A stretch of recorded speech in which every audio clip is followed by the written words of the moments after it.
The east coast of the United States of America stretches almost 2,500 kilometers from Florida, through the southern states, past New York and Boston, to the Canadian border.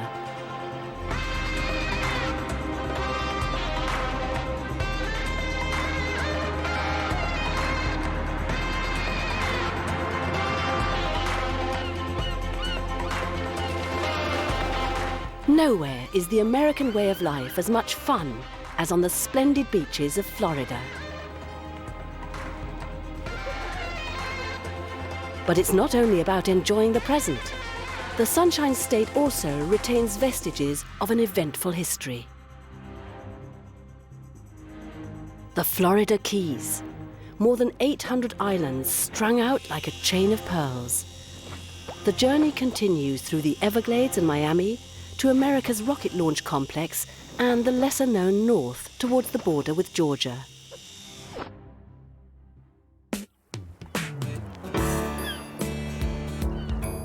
The Florida Keys, at their southernmost tip, a more laid-back side of the USA.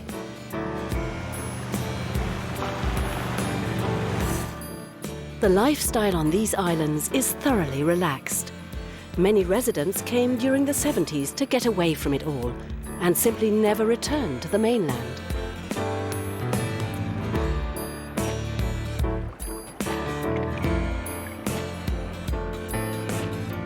The Keys lay on the route of the Spanish treasure fleets that transported the riches of the colonies to Europe during the 17th century. The area is regularly frequented by hurricanes. Approximately 400 cargo ships are believed to have sunk nearby.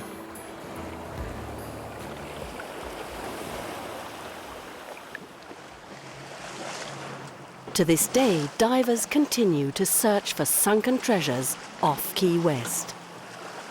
You just found it right here. All right. And this has all never been dug. All underwater finds are carefully marked on a grid. It's like searching for a needle in a haystack. But Kim Fisher and his crew are sure there has to be gold here. Was this an experiment? If you're going to be a treasure hunter, you have to have lots of persistence and patience. It's not easy, and it takes a lot of money and time and perseverance. You're going to dig a lot of empty holes before you find one full of treasure. For more than 15 years, Kim's father, Mel Fisher, searched for the wreck of the Atocha, a legendary Spanish galleon. Everyone thought he was crazy, until he actually struck it rich. Everybody dreams about looking for buried treasure, and I got to live that dream. I was going out on a boat when I was 6 years old, and when I was 9, I convinced my father to let me start diving for treasure. And I found my first piece of 8 when I was 9 years old, and I've been hooked ever since.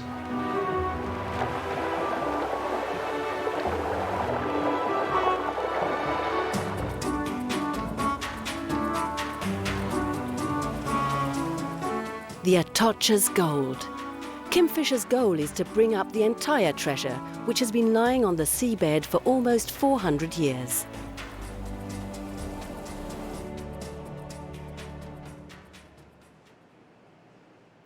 Gold, silver, and emeralds. The treasure of the Atocha is said to be worth more than $450 million. But to whom does it belong? The Fishers were the ones who discovered it, and they had invested a lot in terms of equipment, manpower, and years of expeditions. But there was a problem. The state of Florida and the federal government both claimed ownership. And my dad tried to make a deal with them. He offered them 35%, and they said they wanted it all. So we went to court for 8 years, and it went to the United States Supreme Court, and they said finders keepers. So we got it all.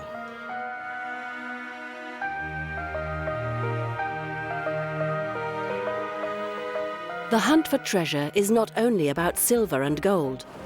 Other valuable historical artifacts are salvaged as well. That's a neat spot. spikes. Nails and cannonballs from the Atocha.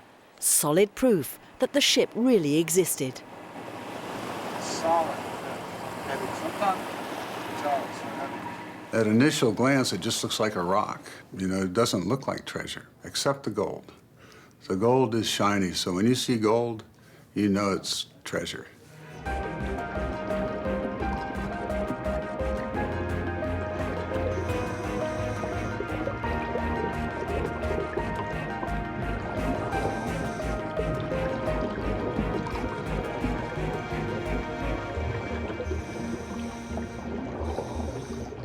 Every time I find something, it's an incredible thrill. It's a very addictive feeling. Even if it's not gold or silver, it's just a neat feeling. You wonder, you know, who is the last person to hold that piece or use it? You know, the history behind it. It's a never-ending history lesson. So every time we find something, we learn something new.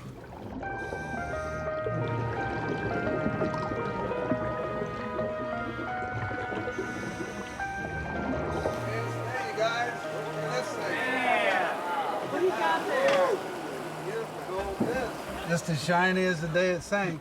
Oh, it's heavy. When we're all dead, this gold will be just as shiny. And it just passes from hand to hand and from man to man forever.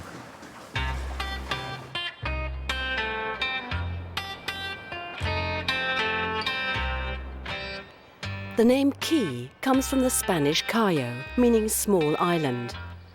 The keys comprise exposed sections of an ancient coral reef.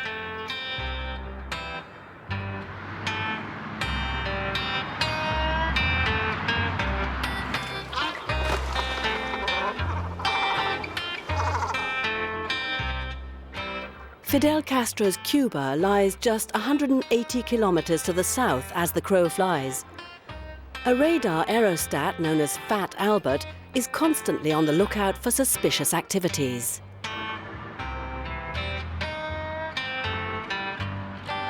The remnants of an old railway track, partially swept away in 1935 by hurricanes, still lie in the sea to this day.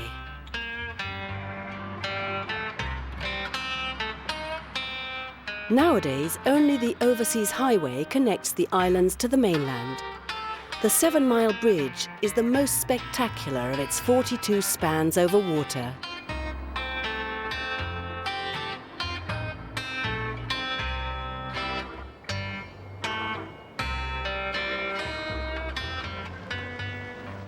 On Marathon, there's a specialty clinic where sea turtles are cared for.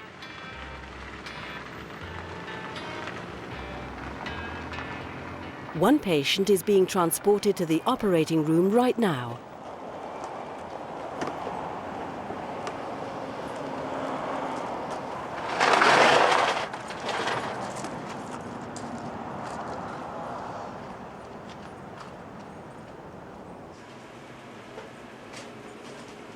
This is Captain Hook, and he was found in the Florida Bay. When they looked inside of his mouth, they saw part of this fish hook, as you can see in the radiograph. So he was brought into the turtle hospital so that we could remove the hook. It was very large. Sea turtles snap at almost anything they find in the water, and it was Captain Hook's appetite that did him in. An adult sea turtle has very few natural predators. Unfortunately, in order to understand why sea turtles are endangered, we need to look at the actions of humans. Marine debris is a big one, the ingestion of trash and plastic, also entanglement from fishing line and fishing gear, the commercial fishing industry.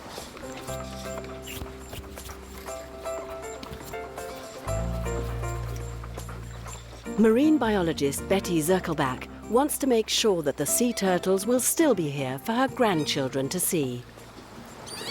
What I love about sea turtles is they're like working with dinosaurs. They're ancient, and you just get that feeling when you work with them. They've been on the planet and survived many things in 200 million years. We're here to help make sure they survive us as humans.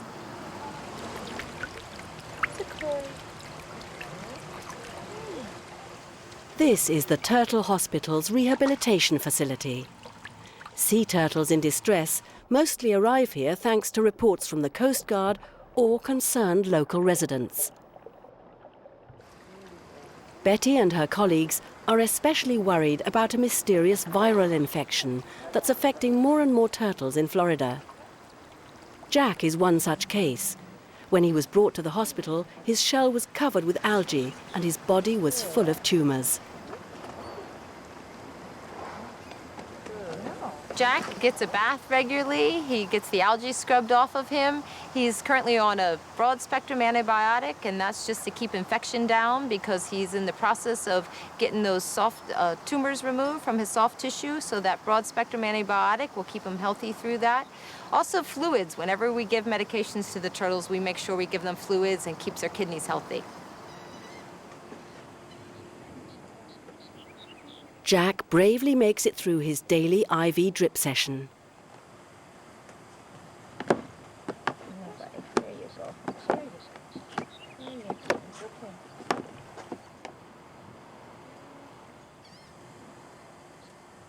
The Turtle Hospital is the only certified veterinarian hospital strictly for sea turtles in the world. We see patients from different countries are flown to us, and we receive an average of 50 to 70 patients per year. Captain Hook is all better and ready to return home to the open waters of the sea.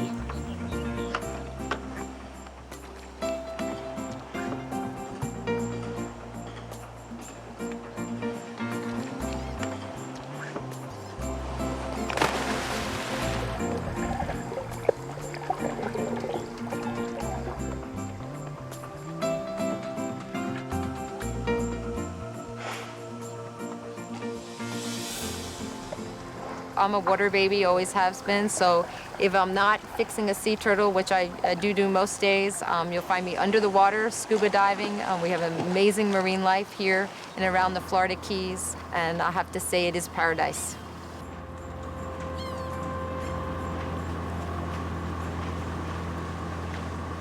My favorite part of my job is taking those turtles back to their ocean home and seeing them swim off. Even if they're here over a year, once we place them back in the ocean, they just swim off and they don't even turn around or send Christmas cards. They're gone.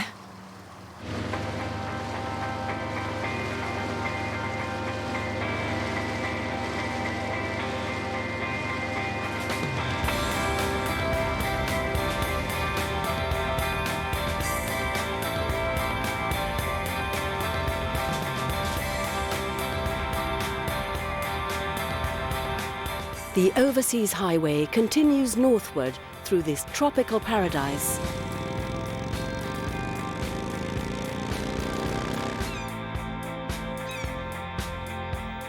Passing island after island on its way to the mainland.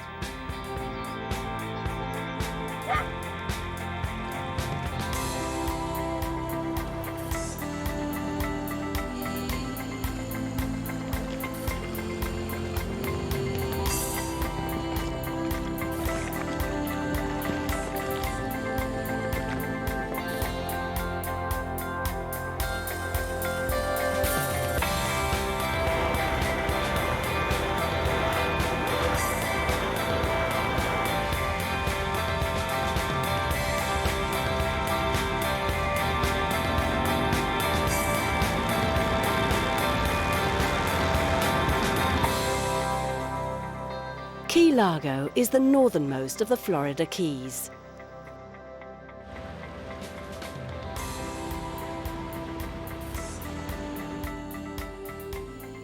The archipelago of the Keys is surrounded by the third largest coral barrier reef in the world, the only coral barrier in the United States.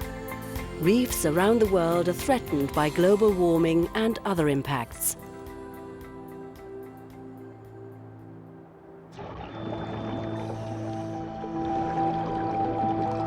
These divers are floating through an amazing kind of garden.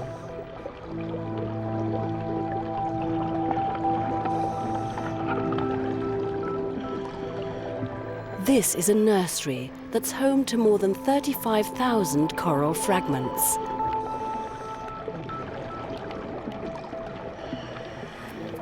We grow most of our corals on a tree nursery, which is like a little Christmas tree. It's a big PVC pipe and it has arms branching out of it that we can hang staghorn and elkhorn corals from.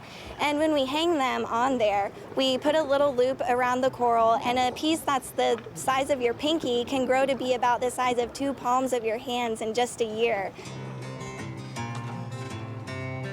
Kayla Ripple is a marine biologist with a dream: to rescue the coral reef at Key Largo.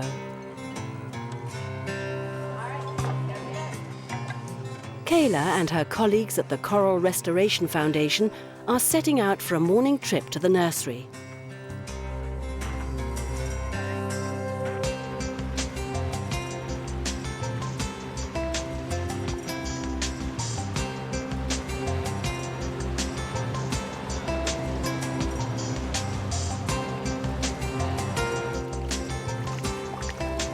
Her dedication to salvaging the reef was motivated by a defining experience. It all started back when I was in college, and I did a study abroad course to Roatan, Honduras, and I remember seeing this field of staghorn coral, and it was so beautiful, and it's something I'll always remember. And then I would come snorkeling and diving here at the reefs in Key Largo, and it used to look like it did in Roatan and other countries where they had these pristine reefs, and now it's just degraded, and there's almost 98% of our coral is lost. Ocean warming due to climate change contributes to the corals dying off. So what we're gonna do is Jessica and Pam are gonna go down and they're gonna cut corals and prepare them for us. And we're gonna go on a little tour. Patty's gonna bring up the rear, so if anyone seems to stray away from the It's a group. race against time, which Kayla and the team from the Coral Restoration Foundation are determined to win.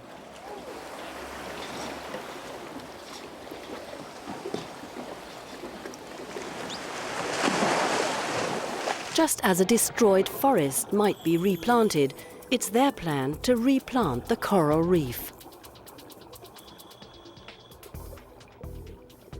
The corals grown in nurseries are especially resistant to rising water temperatures.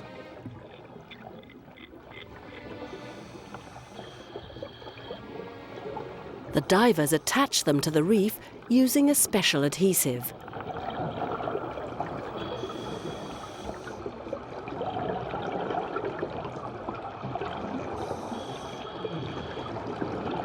We actually plant them in a 1 meter circle so that they create a natural staghorn thicket already. So that when these corals grow, those branches are going to fuse together and create a nice 3D structure and 3D habitat for all of these different reef fishes to start inhabiting. The fish are so curious. They love the corals as soon as we put them down there. It's pretty amazing to see the life they attract just the minute you put them there.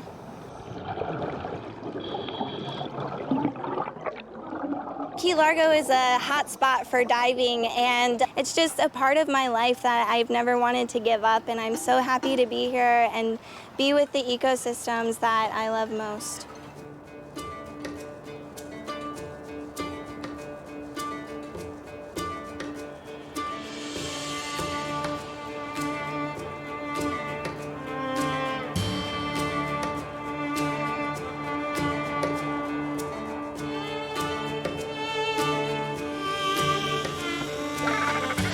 From Key Largo on to the Everglades swamp, then through exciting Miami towards Boca Raton.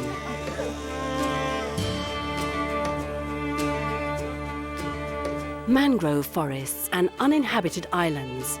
This is Florida's wild side.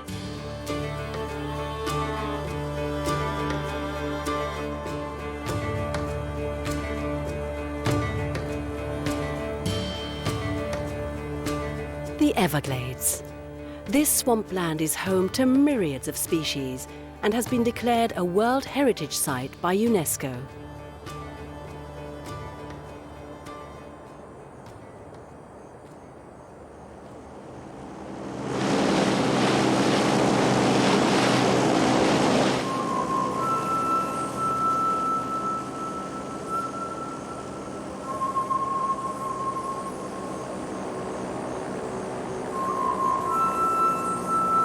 Few people venture out into this wilderness. Jesse Kennan learned how to deal with the inherent dangers of the Everglades when he was a young boy. In his airboat, he navigates through every corner of the marsh. It is actually like a large grass prairie. It's made out of sawgrass, thrush, and needlegrass. The water flows at roughly about 1 mile per day, so it's actually called a river of grass.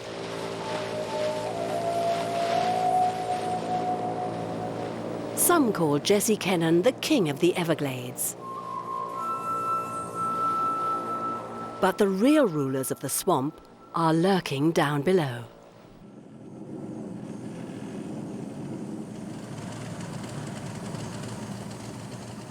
The alligator is a dominant part and the monarch of the Everglades, so you're going to see more alligators than you will see most anything else in the glades.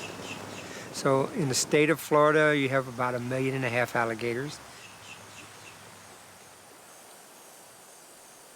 Jesse knows where the alligators are hiding.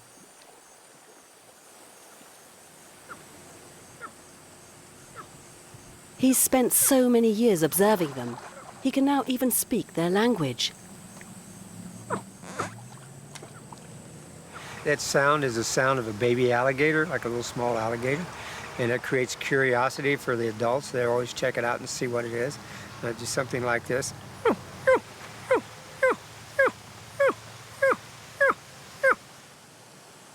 Alligators are not as aggressive as crocodiles. Still, it pays to be careful.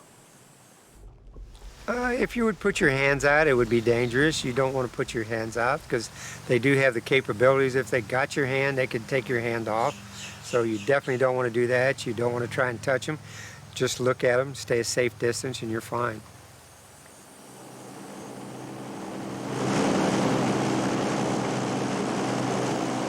Jesse's family came to the Everglades back in the 40s in search of work. They ended up hunting frogs, selling frogs' legs as a local delicacy. As a child, Jesse Kennan learned that one needs to be able to adapt in order to survive in the Everglades.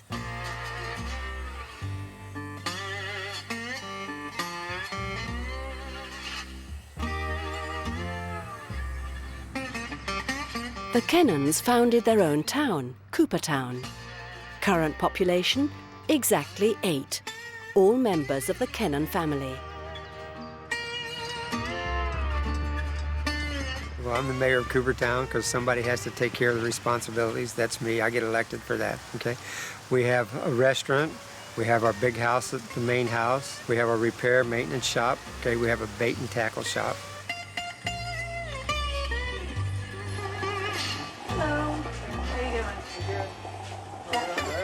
Okay, you're welcome. Looks good. Yep. Pretty good, how are you? Good. Fish already? The fish are ready for you. Okay, that looks good. Yep. Okay. Thank you. Good luck. Good luck over there. All right. Fishing is a popular pastime in Florida, and it's often more about relaxation than actually catching fish. I like Florida itself because it has a lot to offer to you. Like we have the ecosystem of the Everglades, which is very unique. It's the only place in the world that exists exactly like this. It's very magical and mystical to me because I like it out there. It's very tranquil. Has a lot of different wildlife. It's very soothing. If you've had a hard day and it's like one of those days that just never ends, you can get on the boat, just go out there and relax.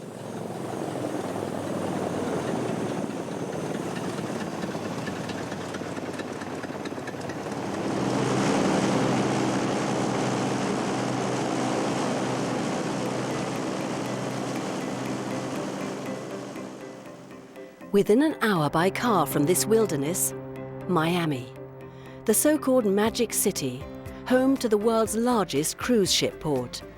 Luxury liners fan out across the Caribbean from here.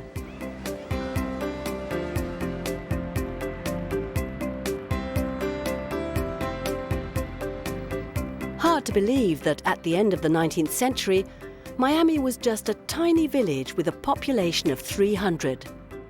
The city's growth began when the first rail line reached here.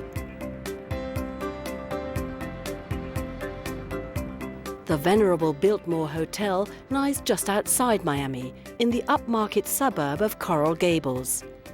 The town is home to the rich and famous, and supposedly the drug lords too.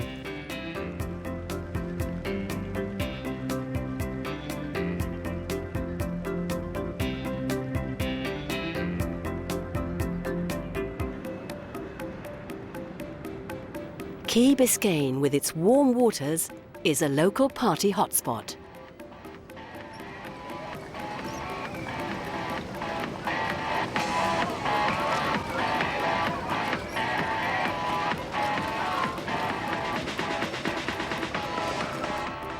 Nearly a century ago, it was the stilt houses of Stiltsville on the edge of Biscayne Bay that served as a popular gathering place for Miami's merrymakers.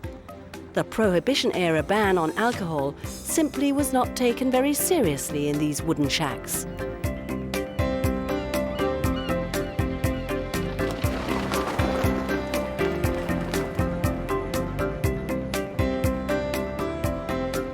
Miami Beach is the East Coast's most legendary stretch of sand. The infamous Ocean Drive and its promenade. In 1997, fashion designer Gianni Versace was shot dead outside his villa. He was on his way to get the morning paper.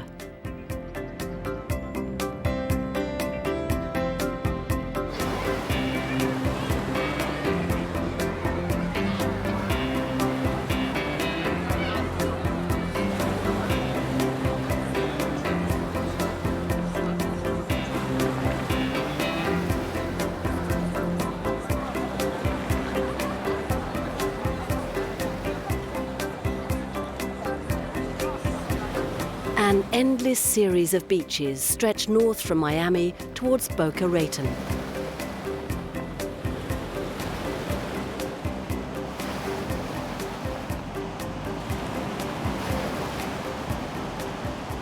Delray Beach, when the wind is blowing, is a top spot for kite surfers.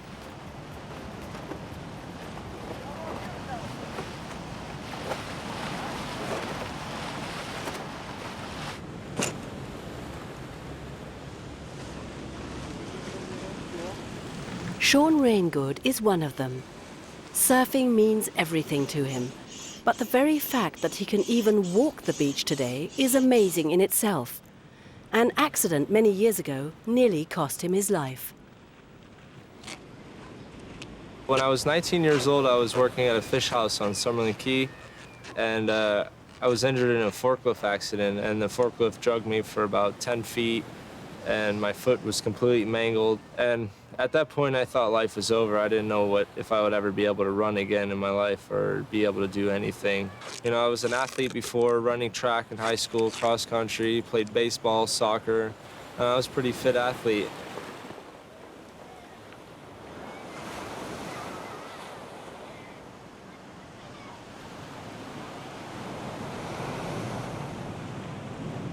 I was depressed for a long time and just really didn't know what to do until I was able to get my prosthesis. That changed my whole life for me.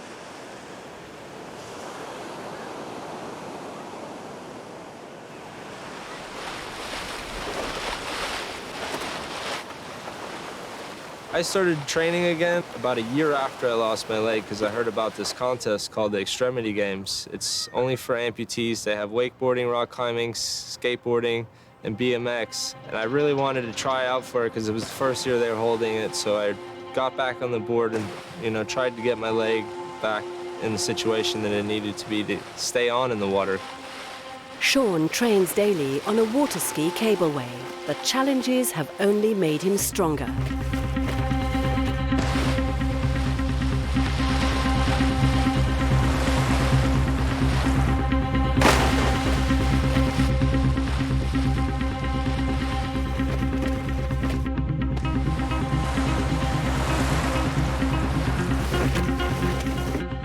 Went out for the contest and did really well. I got first place, and it kind of helped my drive forward and pushing myself to the limit. Sean won the wakeboard competition at the Extremity Games 6 times in a row.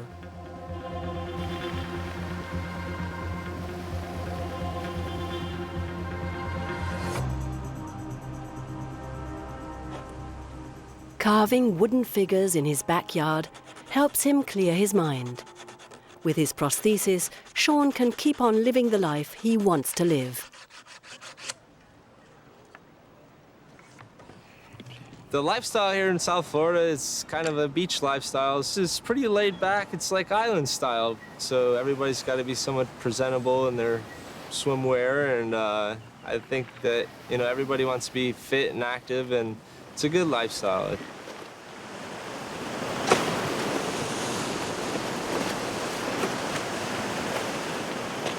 You got to move forward with whatever happened and just be appreciative of what you have, and just make the best out of your life, because you only got one time here and you got to enjoy it the most you can.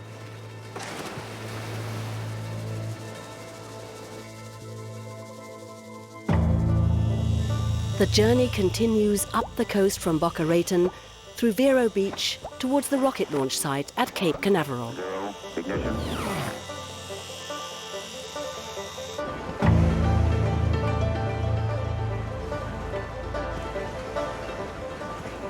Life revolves around the beach all along Florida's sunny Atlantic coast.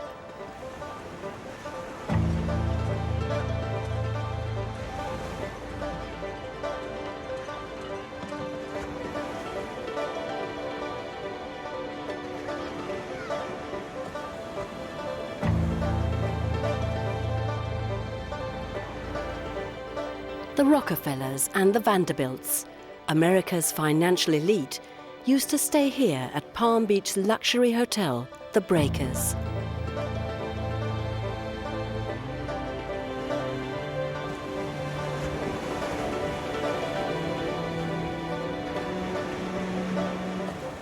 Florida boasts more days of sunshine per year than any other part of the USA, the perfect climate for growing citrus fruit.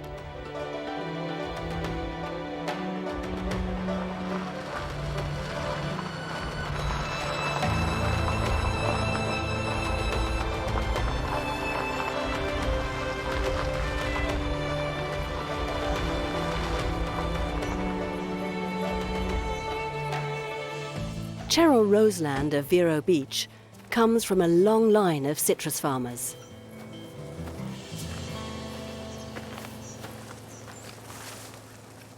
My father planted his first grove in the early 1960s on 10 acres. We, of course, would go out and pick the oranges when I was little and walk around peeling the oranges, eating the oranges, of course, dripping down our faces and leaving the peels all over the yard so he always could tell where we'd been. Florida is the world's second biggest producer of oranges, second only to Brazil. The harvest lasts from October through spring.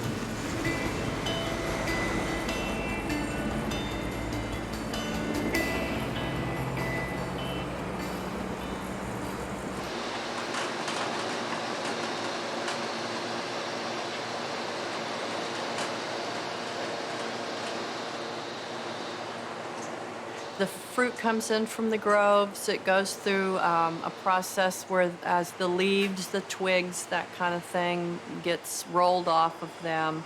They go through a washing process, and then a very thin layer of food-grade wax is put on the fruit in order to protect. It seals the fruit so that no bacteria and that sort of thing can penetrate the skin. It's a safety measure. Together with her uncle, Cheryl is packing boxes of the choicest fruits. Look good?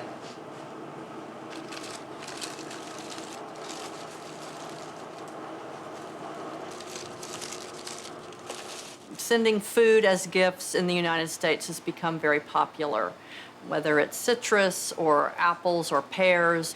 And so we have a very robust business of gift fruit shipping, primarily around Christmas time, which is good for us because that's when the fruit is good, and that's when people like to send gifts. As more and more retirees move to Florida, more and more citrus orchards are disappearing to make way for new homes. Many of the family-owned groves have gone out of business. A lot of them have sold it to real estate developers. There was a real estate boom here several years ago, and they started wanting to grow houses instead of citrus. And we're one of the very few families left who actually grows their own citrus.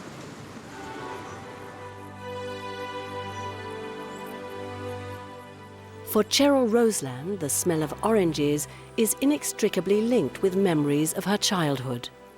She intends to carry on her family's tradition, even in the face of adversity.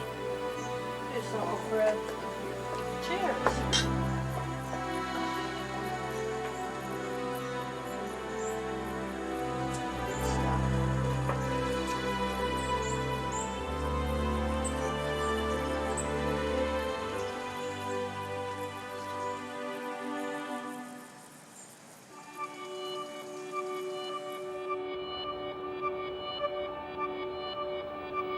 Pelican Island, the oldest designated nature reserve in the United States.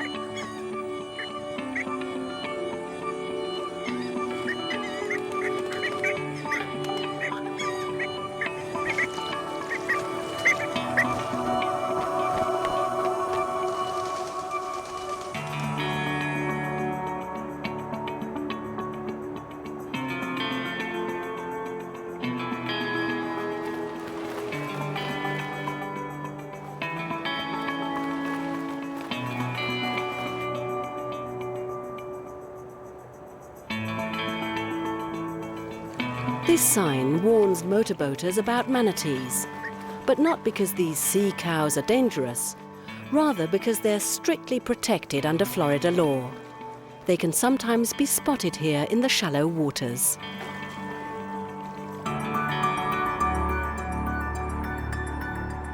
Right in the midst of this idyllic natural landscape sits Cape Canaveral, the USA's rocket launch site. The last space shuttle landed here in 2011. The old spacecraft can still be viewed here today.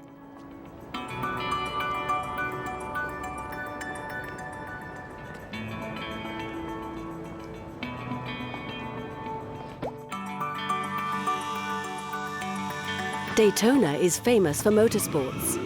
From here, we follow the coast up to St. Augustine and onwards to the Georgia border.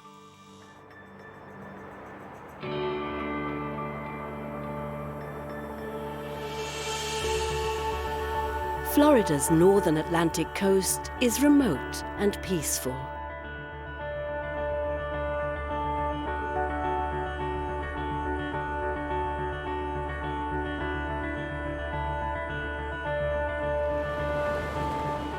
The lighthouse at Ponce de Leon Inlet guides ships over a range of 32 kilometers. Its beacon first started operating back in 1887.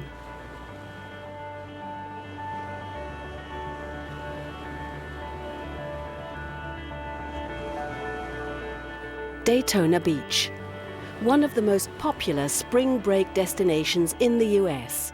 Thousands of college students throng the area for 2 weeks of wild partying. The city also holds an irresistible pull for motorsports enthusiasts.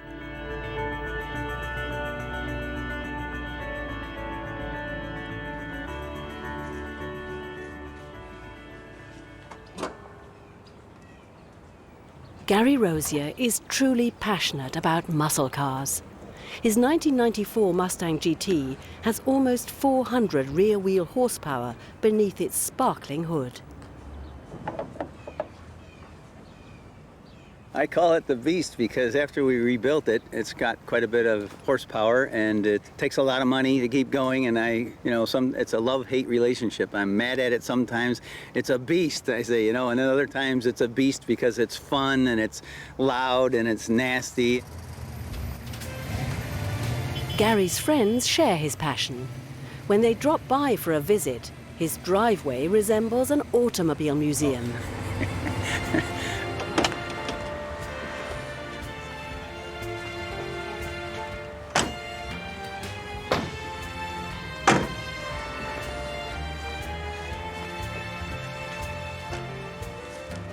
They're a bunch of regular guys that we all hang out together. We go to the different shows week in and week out. They live close by, and they've got many cars themselves, not just one car. And we just hang out. They're just a good bunch of guys. The old-timers with their classic cars wax nostalgic about times when gas was cheap and America was the world's proudest auto manufacturing nation.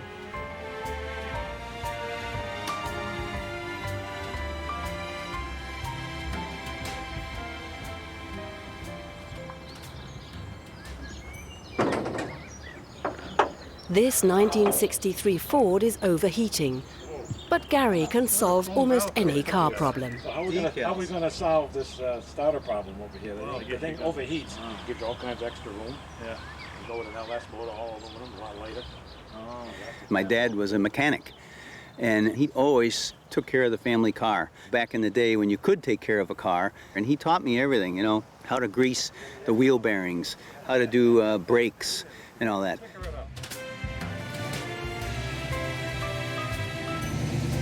These vintage automobiles are perfect for just cruising around the neighborhood.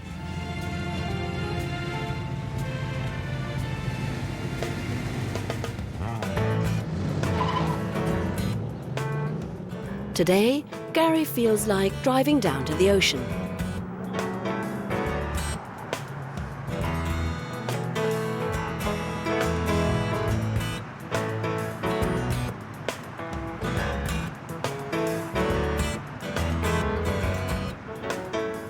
Americans take their cars everywhere. In Daytona, they can even drive right onto the beach. The 38-kilometer-long stretch of hard-packed sand was home to auto racing events up until the early 60s.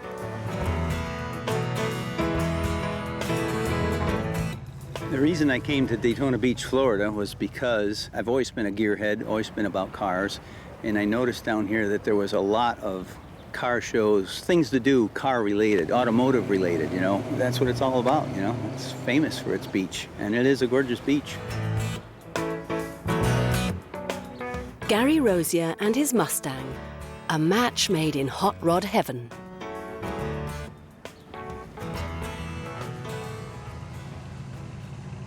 Just listen to the sound of the engine, you know, it's like music to your ears, you know, being one with the car and the gears, and every once in a while you get on it and you go flying by somebody. It's exhilarating. I probably would separate from the beast. You never know. Until the day you go out and sit in it and start it up and just hear it shake and shudder and sputter and, you know, lay rubber for 12 feet or whatever, you know, then it gets back in your blood again and you think differently about it. So, yes, probably. Would I? Who knows? Stay tuned.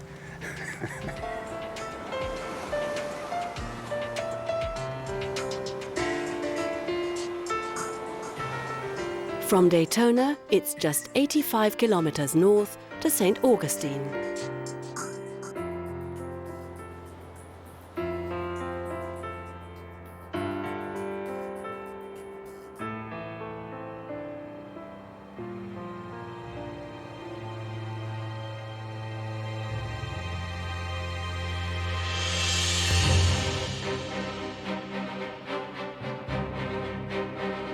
St. Augustine, the oldest continuously occupied European settlement in the USA.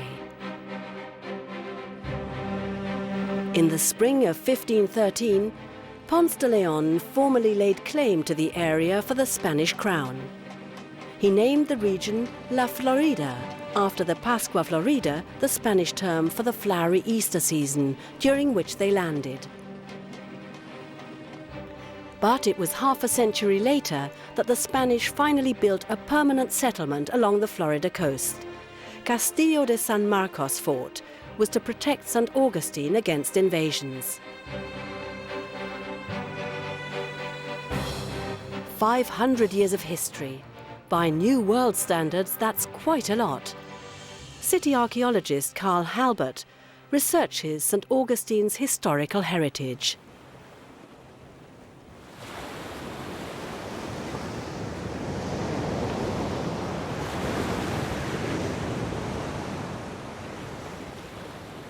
St. Augustine really is America's first melting pot, because when Menendez came here, he brought with him not only Spaniards, but he brought people of African descent. They were slaves, all right? Shortly after the founding of St. Augustine, Native Americans started to become assimilated into Spanish society. And so by the 18th century, St. Augustine really is a cosmopolitan community.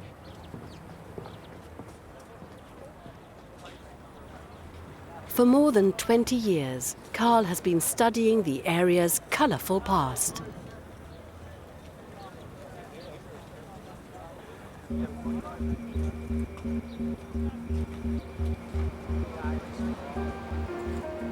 To this day, the city's European influence is unmistakable.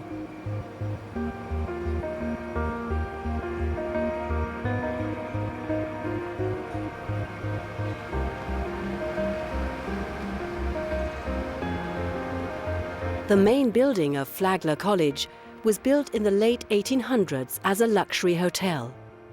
At the time of its opening, the Ponce was the most exclusive hotel in the world.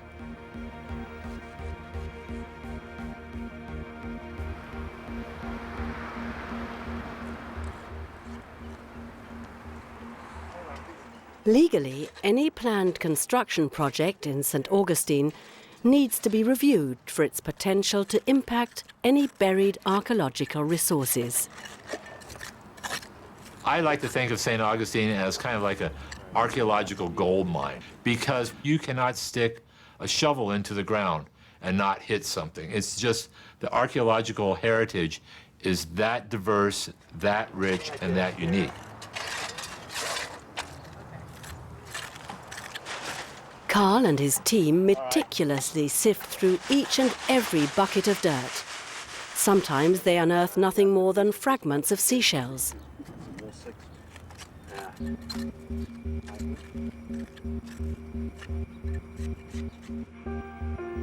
Carl is constantly on the lookout for anything that can give an insight into the lives of early settlers.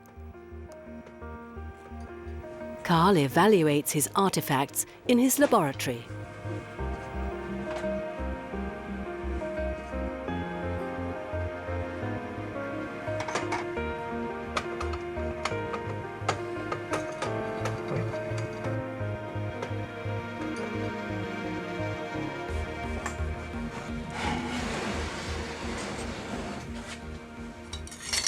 Archaeology is the study of trash, because we don't have spectacular finds here. You know, what we have are the items that people have left behind. This is the trash that they threw out their window or buried in a pit. Carl Halbert, St. Augustine's own Indiana Jones.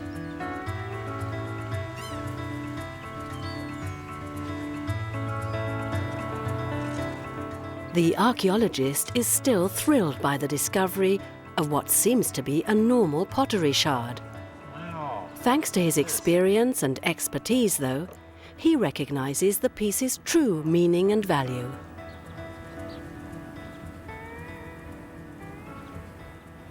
All that we found here is this particular type of pottery, St. John's, and 2 pieces of Spanish olive jar. And so we're very excited about this, because this particular site that we're working on right here may be associated with the Menendez encampment. In relation to the St. John's check stamp, that tells us that the Native Americans are interacting with the Spanish.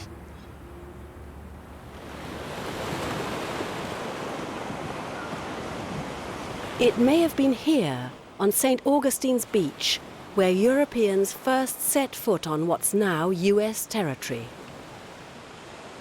I would live no place else. I mean, St. Augustine, to an archaeologist, you know, St. Augustine really is nirvana.